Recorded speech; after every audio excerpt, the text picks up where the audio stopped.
Well, the terror of the man known as the Unabomber has returned following his death over the weekend in federal prison. Ted Kaczynski was serving a life sentence for his 17-year bombing campaign. It took years to arrest Kaczynski, and joining us now with a look at the original case is former FBI Special Agent Rick Smith. Thank you so much for joining us, Rick. I want you to take us back to the beginning of this investigation and the approach by the FBI. Well, it was a 17-year investigation. It started in 1978, and it ended with the arrest of Kaczynski in April of 1996. But it wasn't a task force until the early 90s. Went on for some time. And it became a problem because it was periodic. There were intervals, and it was very difficult to identify who did this for a long period of time. Yeah. But the break came when Kaczynski demanded that his manifesto be published. And that was a mistake on his part. And we, the FBI, argued in favor of publishing it in the New York Times and the Washington Post. And that allowed Kaczynski's brother to identify the prose in the writings. And he reported it to the FBI, and we arrested Kaczynski. Yeah, it really is amazing that that was, in fact, the turning point.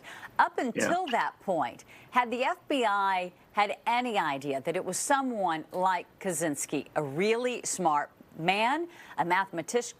I mean, it didn't really seem to be like someone who might be behind something like this. Yeah. Well, there are all sorts of analysis done. We had a forensic sketch that was made by an artist, Jeannie Boylan, that was published throughout the world. And there were several suspects that were developed based on all this, a lot of leads, thousands of leads. Mm-hmm. But honestly, without the manifesto, and it was something that he felt compelled to put forth. I don't know, it was very difficult. But that was a mistake on his part, and a good thing that it happened. Okay, what was his motivation for people who aren't familiar with the case? What drove him to carry out all of these bombings? He was opposed to the advancing technology.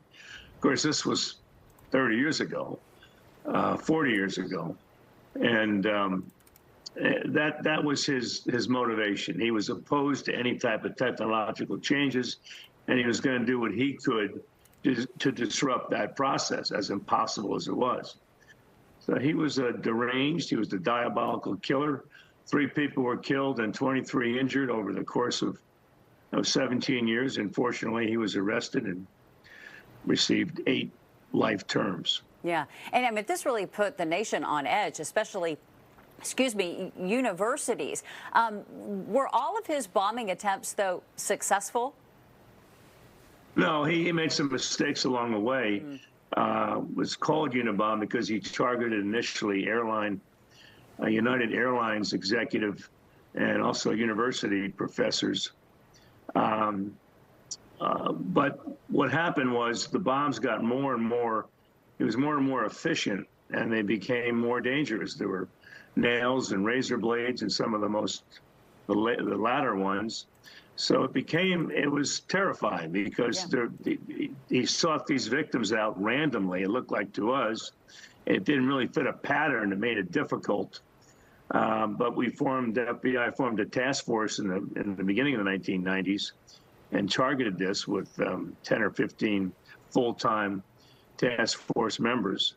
At the time, it was the largest FBI investigation ever. So, just as we wrap up this conversation, what is it like, though, Rick, to be a part of an investigation like this, that here we are all these years later, and people still want to know how you were able to track down this man? Well, yeah, well, I mean, I was the media representative at the time, and I can tell you there was a lot of hard work. The case agent was a good friend of mine, Max Knoll, and I'm sure he looked back on it today, not remorsefully. I mean, the world's a better place without Ted Kaczynski. All right. Really appreciate your time today, and thank you again for your work with the FBI. Okay.